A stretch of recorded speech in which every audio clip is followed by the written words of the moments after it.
တော့ညာနှစ်ခွန်ကြီးရနှစ်ကြိမ်ထွက်တယ်ပေါ့နော်ကျွန်တော်ဒီမှာဆိုရင်လည်း16ထွက်ပြီးတော့3ည3ရယ်2 8ရယ်ဆိုပြီးတော့9ညနှစ်ခွန်ကြီးရ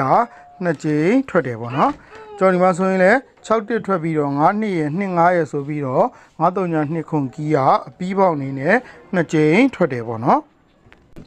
ကျွန်တော်ဒီမှာလည်းနှစ်ကြိမ်လုံးအပြီးပေါက်အနေနဲ့ထွက်တယ်ပေါ့နော်ဒါတော့ကျွန်တော်နောက်ဆုံးထွက်ထားရဟာပေါ့နော်16ဆိုပြီးတော့အဲ့ဒါကကျွန်တော်ဒီရှေ့မှာဖြတ်ထားတယ်16ပေါ့နော်ကျွန်တော်ဒီမှာပေါ့နော်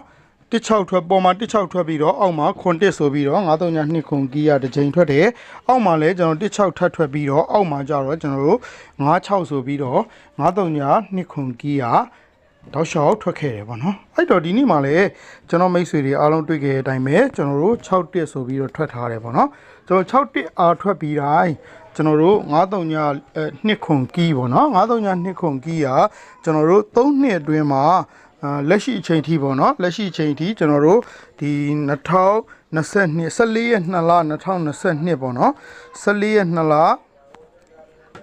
14ရက်2လ2022ကနေပြီးတော့ကျွန်တော်တို့အခု10ရက်3လ2025အထိပေါ့နော်3နှစ်အတွင်းမှာကျွန်တော်တို့လုံးဝပြည့်ပြည့်မရှိပဲ100ရာခိုင်နှုန်းထွက်ရှိထားတယ်ပေါ့နော်အဲ့တော့မနက်ဖြန်မှာလည်းကျွန်တော်ဒီ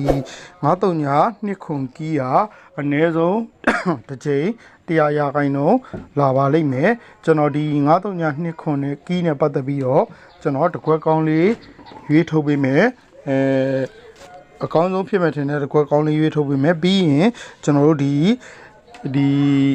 9 3 2ခွန်ကီးကိုတကယ်လို့တကွက်ကောင်းကိုမကြိုက်ရင်လည်းကျွန်တော်9 3 2ခွန်ကီးကိုကျွန်တော်မိတ်ဆွေတွေကြိုက်တယ်နေ့